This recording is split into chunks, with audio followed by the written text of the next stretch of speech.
Ladies and gentlemen, Mr. Robert Eglet. Thank you. Thank you all for coming this afternoon, and good afternoon. Last night, my firm filed a class action lawsuit against the People's Republic of China and other Chinese defendants. This class action complaint is brought by the named plaintiffs, which consist of small businesses in the United States and as defined by the U.S. Small Business Administration, which number approximately 32 million small businesses in America, for monetary and related damages sustained as a result of the coronavirus pandemic against the defendants, the People's Republic of China, and its various government entities, which handle and manage the response to the discovery of the coronavirus and upon information and belief engaged in a cover-up of the coronavirus pandemic in China generally and within the Hubei province and the city of Wuhan, thereby causing and or substantially contributing to the spread of the coronavirus all over the world, including to the United States of America. In 2019, the U.S. trade with the People's Republic of China was approximately $555 billion. In 2018, approximately 3 million tourists visited the United States from the People's Republic of China, and in that same year, approximately 2 million tourists visited China. The extensive business, trade, and tourism relationships between China and the U.S. requires honest, accurate disclosure and transparency between the two countries, especially on any health issues or conditions which can cause a pandemic. The world, including the United States, has been devastated in recent months by the new strain of the coronavirus, more commonly known as COVID-19, and the mutations that have occurred within this new virus. Allegations in the complaint include the following: that this new coronavirus began in Wuhan, Hubei province, China on about November 17, 2019, and subsequently spread throughout the world. Reported information suggests that the first case occurred in the human wholesale market in Wuhan, China. Therefore, the virus has zoonotic origin.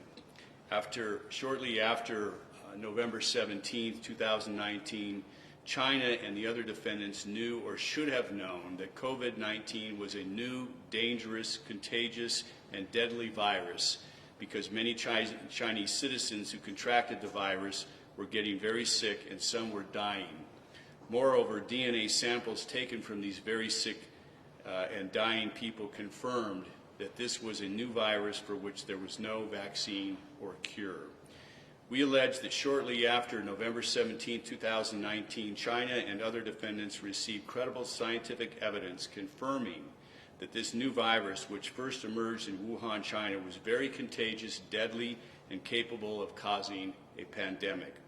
But upon receiving this disturbing scientific evidence and data, China and other defendants had a responsibility to its citizens, to the World Health Organization, and to the international community, including the citizens and businesses of the United States, to immediately disclose this evidence. The complaint alleges that instead of disclosing this evidence, China and the other defendants engaged in a campaign of misinformation and lies. It is believed that they engaged in a campaign of intimidating and arresting any Chinese doctors, scientists, attorneys, and or reporters who tried to alert the public about this dangerous new coronavirus. That as a result of the actions and inactions of China and the other defendants, the international community did not know about the severity and dangers of this new virus. When the coronavirus reached the United States, it quickly led to an unprecedented health crisis. This virus has infected many thousands of Americans, and though it is suspected that there are exponentially more Americans unknowingly carrying this virus and has made many of those Americans very sick, as of today, over 46,000 people in the United States have been infected with this new coronavirus, and over 392,000 in the world have been infected.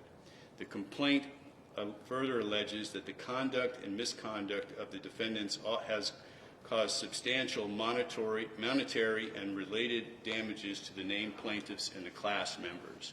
These damages exceed hundreds of billions of dollars to date and may increase into the trillions in the future because many of these small businesses have been ordered closed or are working at reduced capacity. The defendant's conduct and misconduct has caused and will continue to cause the named plaintiffs and class members to suffer, among other things, reduced revenues, reduced profits, and or the closure of many U.S. small businesses.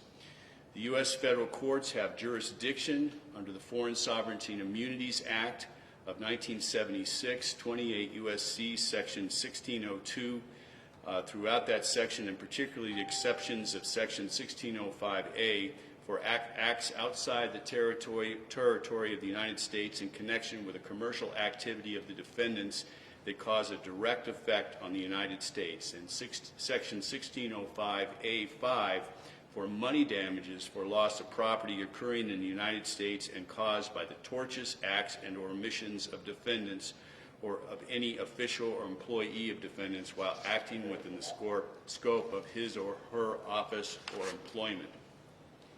There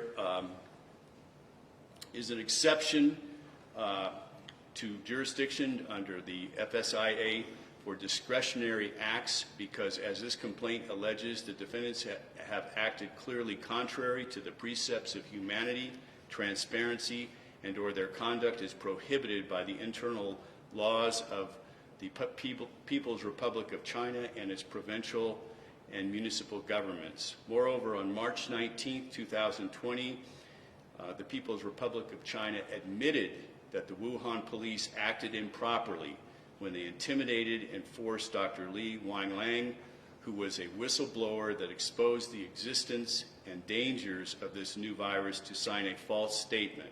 This coerced false statement, in effect, had Dr. Wanliang deny that a new virus had been discovered and was killing people in China. Then the defendants used this false statement to mislead the international community, including the United States, regarding the seriousness of this new virus and the immense catastrophe that it could cause to countries, peoples, and businesses all over the world. Millions of U.S. small businesses have been forced to close or have been forced to substantially reduce their operations. These numbers are expected to rise as governors, county commissioners, and city mayors all over the U.S. are ordering small businesses to close or reduce their operations.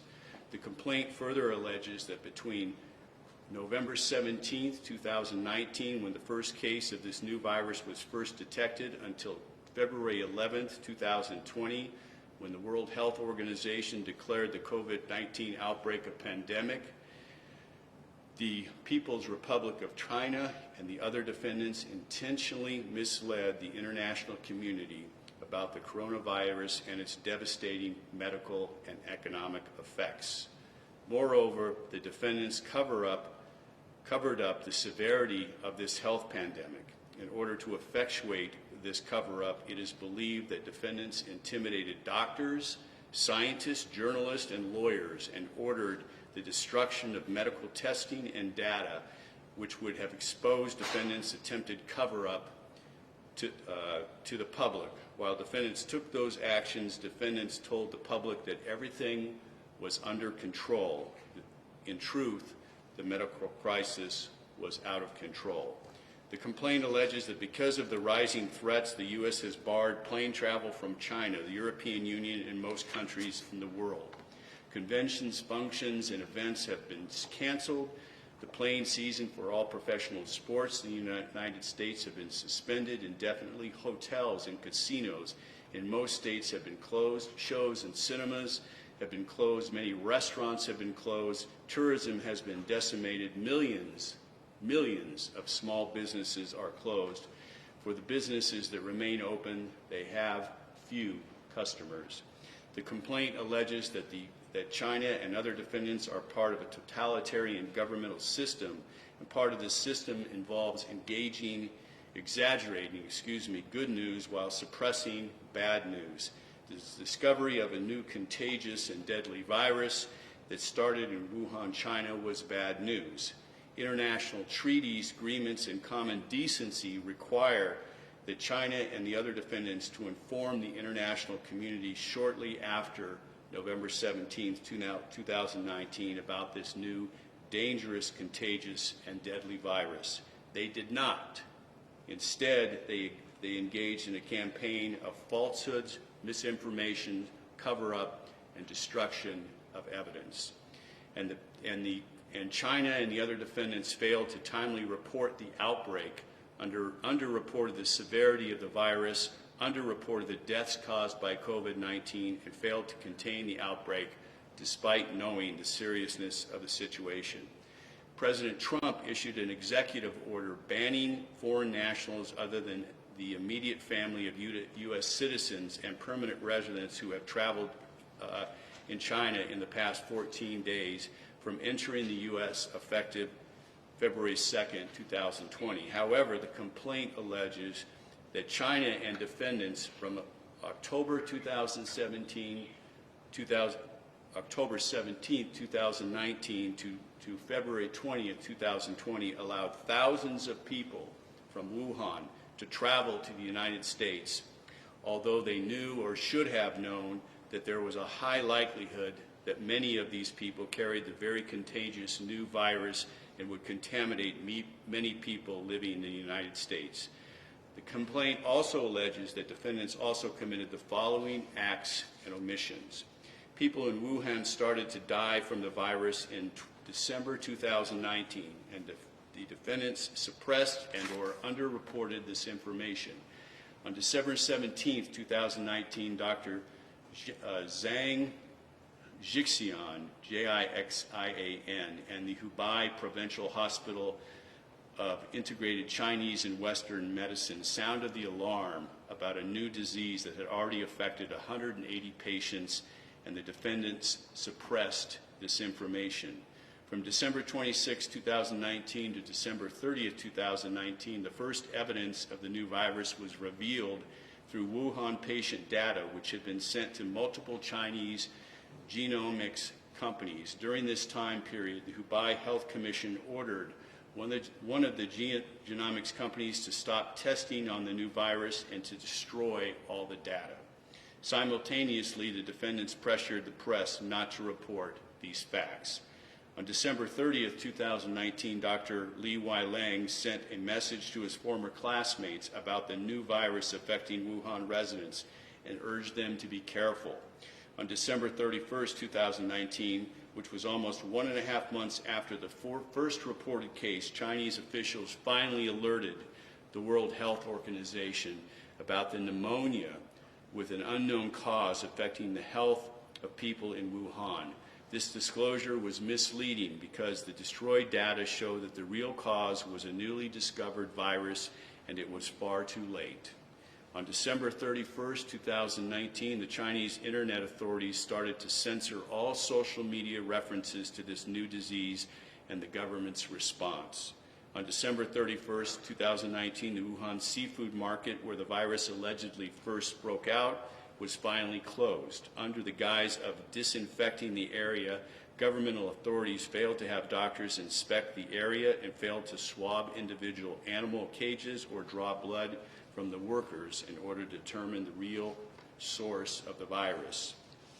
On January 1st, 2020, 8 doctors, including Dr. Li, who had been disclosing the new virus, were detained and questioned by the police, who condemned them for making false statements on the internet about the new virus.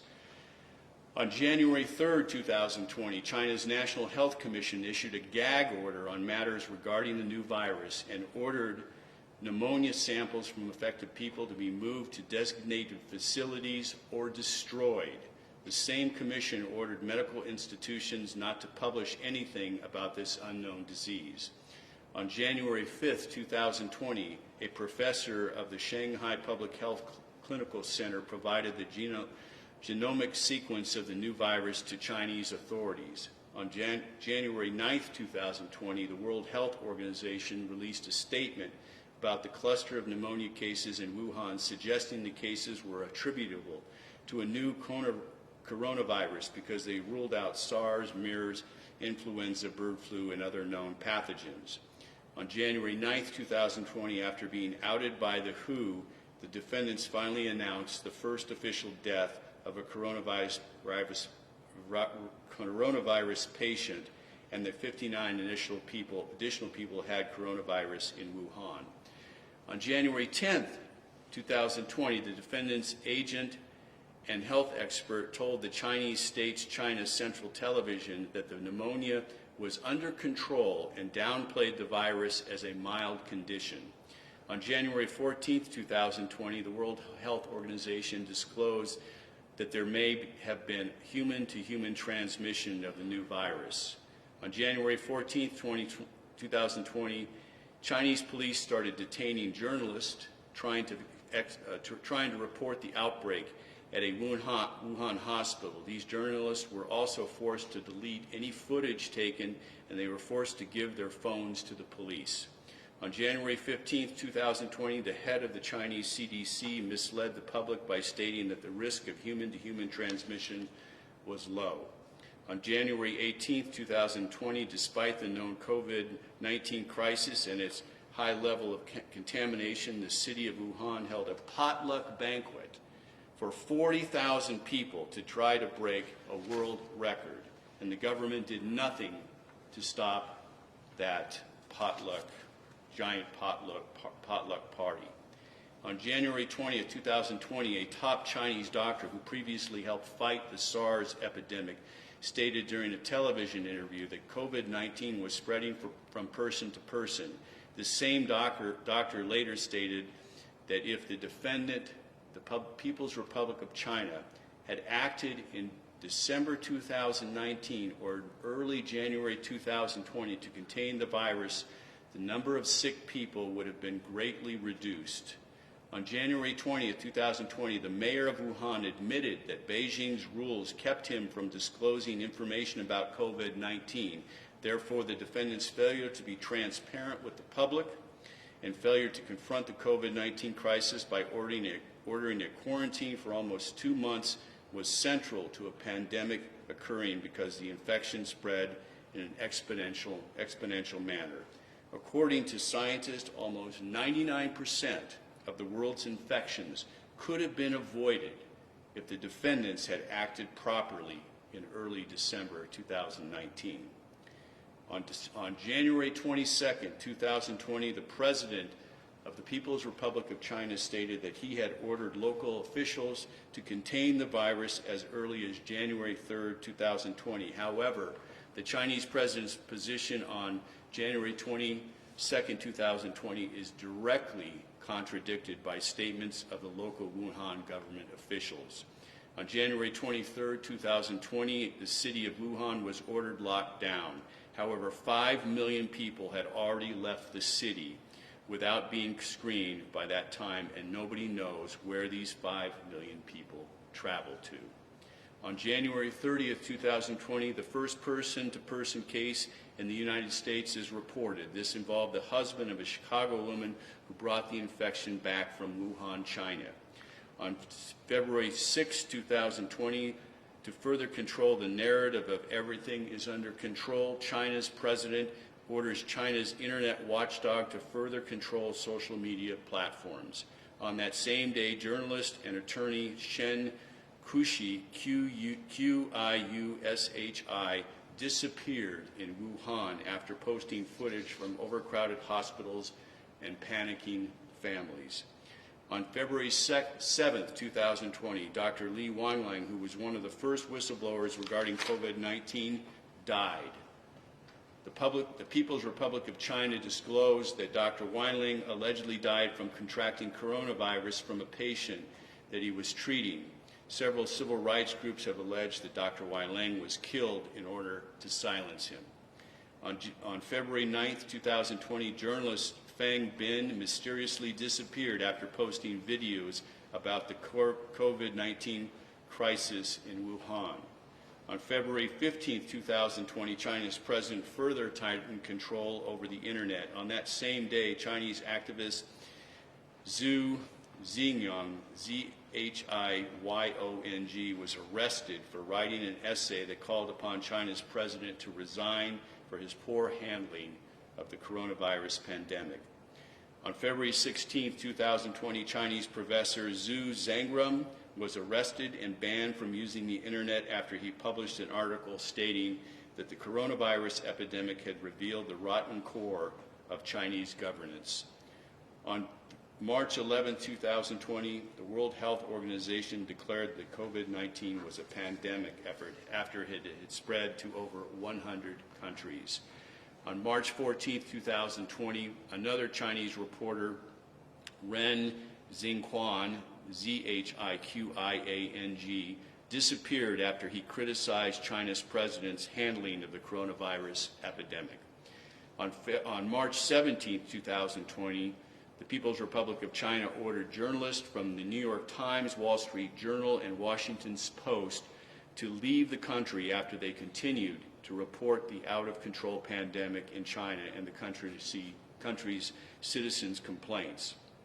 On March 19th, after there was widespread unrest in the People's Republic of China, the government publicly announced that the Wuhan police had acted improperly when they had previously stated that whistleblower Dr. Li Wangliang was spreading rumors about the coronavirus in early January 2020. However, even this admission was misleading because Dr. Wangliang's first complained in late December 2019, and his statements pertain to the existence of a new and deadly virus. And as of March 22, 2020, the People's Republic of China's narrative is that the pandemic is under control in China and that there are very few deaths in China related to COVID-19. However, this narrative is contradicted by Chinese billionaire Gu Wengai, who has stated that the Chinese government continues to underreport illnesses and deaths because they are currently using portable incubators to cremate up to 1,200 bodies a day. Significantly, Mr. Wangai's claims are supported by many scientists who seriously doubt that the People's Republic of China, which has over 1.3 billion people and had over 100,000 infected people only a few weeks ago, suddenly experienced a miracle that has resulted in no new deaths. The complaint further alleges that the defendant's conduct has set off an unprecedented worldwide pandemic which has caused panic, illness, deaths, and a global recession, financial meltdown that may result in a global recession worse than the Great Depression, and that will have a great effect on America's small businesses. I want to stress and emphasize that this lawsuit and the allegations in it are against the government of the People's Republic of China and not the Chinese people. American Chinese people, as well as the people of China, are as much a victim of the People's Republic of China's government's actions and inactions as every other people of the world. And American Chinese people and the people of China are not to blame for China's government's misdeeds. With that, I'll take any questions anyone has. We'll start with the locals, and then we'll go online. Okay, so this is a class action lawsuit, correct? Yes, it is. Who is this class action lawsuit open to? Is it just small businesses, or is it like families that were killed? Can you give us an idea of who you're willing to open this lawsuit? So, class action lawsuits have to be a very clear and limited class that have commonality and typicality with respect to their claims and their damages to be certified as a class action. So a class action like this cannot involve everybody. It has to be limited to a certain class. We've limited this class action to small businesses in the United States defined by the Small Business Administration as employers with 500 employees or less. Filing a lawsuit like this on behalf of all the large corporations or large multi-corporations that operate in the United States would be difficult because it would be they don't share the commonality with each other and typicality of particularly these small businesses. With respect to individuals, that would have to be, if a class action was even available there, it really would have to be, the individual would would have to be broken in up to subclasses. For example, you could have individuals who were killed, resulted in wrongful death from the spread of this virus, individuals who got really sick and hospitalized, people who got sick but weren't hospitalized, and people who got the virus but didn't really get sick. So it could be multiple classes, but to do that, to group that all together in one class is unmanageable and likely will not get certified as a class action by any court. By what, in keeping with that, with the courts, by what mechanism do you intend to take this lawsuit forward? How do you intend to get compensation? Explain that to me. Well, China, like every other government in the world, which has international trade agreements with us and other contracts, as well as their membership in the World Health Organization, are required to be transparent, required to report things, particularly when it's things like this pandemic that started this year. They have to be transparent because their actions could have, and inactions could have, a negative effect on everybody else in the world. So they have a duty to America and the businesses of America to act properly and appropriately and report these things and not suppress them. And so they have breached that duty, as we alleged in the complaint. And we have jurisdiction over them because they're members of these organizations, and so they're subject to jurisdiction in our federal courts here. And so is that, how can they receive, can they not do trade anymore? Well, this isn't, we're not asking for injunctive relief or to stop any trade agreements. All of those are political issues. This case is not, lawsuit is not about politics. This is about the damages that have been caused to small businesses in America. So, that's somebody else's responsibility. That's Congress and the executive branch of our government's responsibility to determine those issues. But in some way you have to coerce them to give money back, right? Well, they have a lot. China has a great deal of holdings in the United States, including, hundreds of millions, if not billions of dollars in bonds here in the United States. I would suspect that China has trillions of assets here in the United States. So this judgment's collectible. Okay. Speaking of collectible, about how much would you, I know it's really hard right now, but can you give us an idea of how much compensation? It's hard to say. We're confident in saying that the damages just so far to the American small businesses are in the billions, probably the hundreds of billions of dollars at this point. Depending on how long this pandemic lasts, it could reach trillions. I have no doubt it could reach trillions. There are 32 million small businesses in the United States. If each one of them only had $100,000 in damages as a result of that, that would be roughly $32 trillion. So the damages here could escalate very, very quickly. How long do you think this suit can go on? This could be years at this point. Oh, this suit could be years and probably will be many years. This is not an easy undertaking by any stretch of the imagination. So it's going to last. We expect it to last quite some time, but we're in it for the long haul. Yeah, and could there be an outside of the court settlement, something that China says we're going to? Settlements are always a possibility in lawsuits. They happen every day. And my last question here: is there any message to the PRC's leadership at this point, like Americans, we're going to stand up and get what we need? What is your message to the government of China? Well, my message to the government of China is they need to stop engaging in the type of conduct they have engaged in so far with this and any future problems. Because if anybody thinks that something like this can't happen in the future, it certainly can. And we have to come together, not only as a country, but as a world, and prevent this from happening, and use all resources and everything available to all of us to prevent this from happening in the future. And that means being open and transparent with all your neighbors and all the other countries in this world, because we all occupy the same earth. Ultimately, it's just like any company that has had bad practices here, but it's an entire nation in this case, right? Right, exactly. Bottom line, what's the main goal for you, and do you think this lawsuit is enough for what it's cost? Well, look, no, this lawsuit is not enough, and I would expect there will be other remedies that occur because there's political remedies that may occur because of this. But we had to focus on just the small businesses here in the United States. I'm a small business person myself here in the United States, and my firm, we were forced to go. Fortunately, in my firm's situation, in most law firms' situation, we have technology nowadays that we can work remotely. We can work from home on our laptops or our home computers and log in to our computers at the office, and still, the courts have been basically shut down here in Nevada and most other places too, for hearings and things like that. Trials are all suspended, but we can still do work. Many, maybe most small businesses that are forced to shut down don't have the ability to work remotely. People who operate restaurants or hotels don't have the ability to work remotely. People who, have all kinds of small business, they don't have the ability to work remotely. They're not in the same situation, and they need help and they need compensation. Do you think anyone else should be held accountable? Maybe the U.S. government?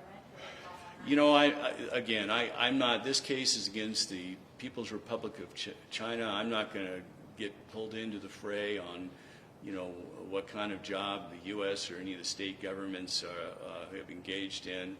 That's not my wheelhouse. I'm not a politician, so I'm not here to pass any judgment on any politicians in anywhere in the United States regarding the handling of this coronavirus. I imagine that will all be judged by the American people at some point. Is there a message you would like to tell maybe people listening to you out there? Obviously, we're all going through this. Anything you want to let? Well, I think it's clear that we have to take this very, very, very seriously, and I think it's incumbent upon all of us to heed the request, in some case orders, of our mayors, our county commissions, our governors, and our federal government on what to do. And I think what they're doing with the social distancing is we're practicing here today, and you guys are standing quite a distance away from me, and away from each other. We have to continue engaging in that, because right now, at least, until there's a vaccine of something, some kind discovered or invented, it's the only thing we can do. And small businesses, real quick, how can they start getting a hold of you? When are you going to open up the gates to them? Well, we have the class representatives right now. So unless a small business specifically opts out of this lawsuit, they are a plaintiff in this lawsuit. Okay, we've got a number of journalists online now, Mr. Eglet. If you could take some of those calls right now. Sure. Jordan, if you want to send them through. Can she hear you? Because I don't have a screen here, by the way. Jordan, we're ready to take some of the online calls. If you'd like to send them through, please. Sure. If anybody would like to speak up and ask any questions, you can unmute your microphones now and come through with those questions. Hello, this is, can you all hear me okay? Yes. This is Gabby Hart with Channel 3 News, just tuning in. And I'm just curious, what do you hope, if the Chinese officials are watching this, what do you hope that they take away? What is your hope, compensation-wise? How do you want to see this end? What is the end result? Well, ideally, the end result is compensation to America's small businesses who have been damaged so gravely by the actions as alleged in the complaint by the Chinese government. And were they to see this press conference, what message would you want them to hear loud and clear? Message I would want them to hear loud and clear is, American small businesses are not just going to stand by and idly let this kind of carnage and damage happen to them because of the Chinese government's irresponsibility and the way they handled this outbreak and allowed it to. This could have been contained in the Wuhan province if they had taken the actions that should have been contained very early, and they could have stopped the spread of this virus throughout the world.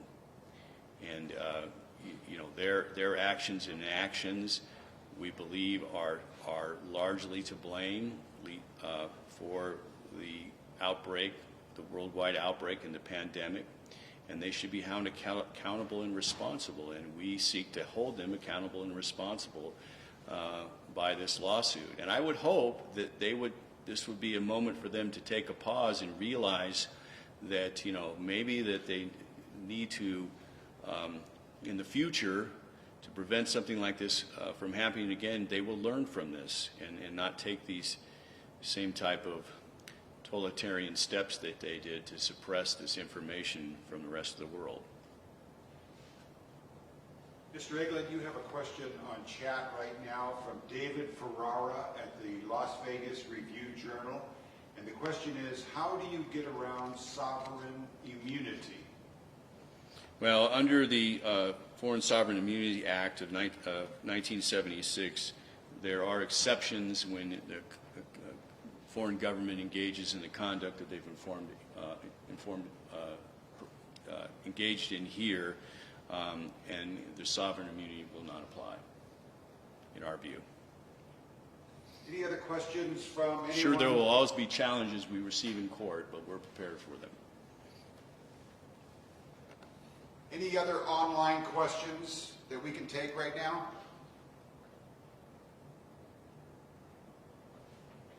If you unmute, you can ask the question. All right? Okay. I think we got it. Thank you Seeing no all. questions, thank you for everybody's Thank you very time. much. Take care.